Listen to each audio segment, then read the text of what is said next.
మాట్లాడుతున్న సన్యాసికి ఇగో గిదే కాళేశ్వరం, ఇగో గిది కదా కాళేశ్వరం. కాళేశ్వరం అంటే ఒక మేడిగడ్డ కాదు. కాళేశ్వరం అంటే ఒక మేడిగడ్డ, ఒక అన్నారం, ఒక సున్నిళ్ళ కాదు. కాళేశ్వరం అంటే ఇగో ఈ గాయత్రి పంప్ హౌస్ కూడా ఒక కాళేశ్వరంలో వన్ ఆఫ్ ది భాగమే. ఇవాళ ఏం తెలియని ఎడ్డి సన్యాసులు, మరి తెలివిలేని దద్దమ్మలు కాళేశ్వరం కూలిపోయింది నీళ్లు రావు అనేటువంటి ఇవి గోదావరి నీళ్లు. చూడండి, ఇక్కడ గోదావరి నీళ్లు వస్తున్నాయి బ్రహ్మాండంగా.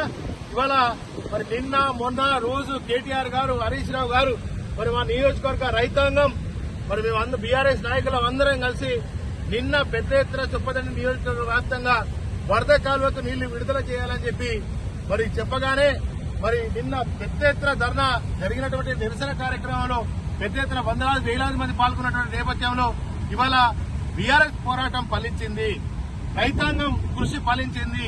ఇలా రైతులు పోరాటం చేసిన దానికి ఇవాళ కాంగ్రెస్ ప్రభుత్వం మరి గద్దె దిగి ఇవాళ నీళ్లను విడుదల చేసినటువంటి సందర్భం వస్తున్న సందర్భంలో మరి మేము ఈ సందర్భంగా హర్షం వ్యక్తం చేస్తూ రైతుల కళ్ళల్లో ఇలా చాలా ఆనందం ఉన్నది.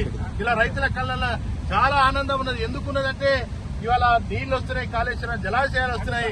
అటు భగవంతుడు మన్నించి ఇవాళ నీళ్లు ఇచ్చేసింది కనుక మరి ఇవాళ సంతోషంగా హర్షాన్ని రైతాంగం అంతా కూడా మరి హర్షిస్తున్నటువంటి ఈ సందర్భంలో ఇవాళ మరి ఈ కాంగ్రెస్ నాయకులకు, తెలివిలేని దద్దమ్మలకు ఇలా కాంగ్రెస్ చూడండి, కాంగ్రెస్ రేవంత్ రెడ్డి గారు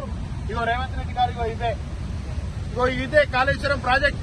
ఈ కాళేశ్వరం ప్రాజెక్టులోనే భాగంగా గాయత్రి పంప్ చొప్పదండి నియోజకవర్గంలో ఉన్నది.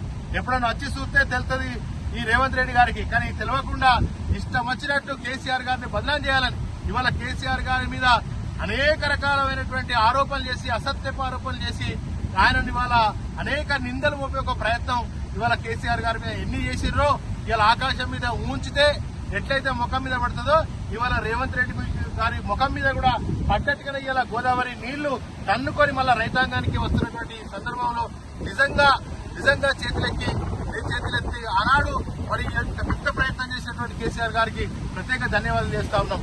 మరి ఇవాళ నాగేశ్వరరావు ఏమో నీళ్లు రావు, వరి మాత్రం వేయద్దు, దమన వర్షాల మీద ఆధారపడి వర్షాలు బాగుపడ్డాయని మీరు తప్పిపోయి మరి వరి గిట వేస్తే మరి నీళ్లు ఇచ్చే పరిస్థితే ఉండదనేది ఇలా తుమ్మల నాగేశ్వరరావు అంటాడు. అంతేకాకుండా ఉత్తమ్ కుమార్ రెడ్డి ఏం చెప్తాడు, ఎన్డీఎస్ఏ రిపోర్ట్ రావాలి, ఎన్డీఎస్ఏకు మల్ల లేఖ రాయండి, మరి ఎన్డీఎస్ఏ రిపోర్ట్ వస్తేనే నీళ్లు విడుదల చేసే అవకాశం ఉంటుందని ఉత్తమ్ కుమార్ రెడ్డి మాట్లాడతాడు.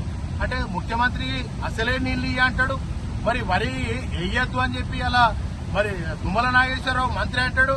ఇవాళ ఎన్డీఎస్ఏ రిపోర్ట్ వస్తేనే మరి నీళ్లు ఇచ్చే అవకాశం ఉంటుందని ఉత్తమ్, అంటే మా ముఖ్యమంత్రిది ఒక మాట, మరి వ్యవసాయ శాఖ మంత్రిది ఒక మాట, మరి అదేవిధంగా నీళ్ల శాఖ మంత్రిది ఒక మాట. మరి ఇది ఎవరి మాట ప్రజలు ఇక్కడ తెలంగాణ రైతాంగం నమ్మాల్సినటువంటి పరిస్థితి ఉందో.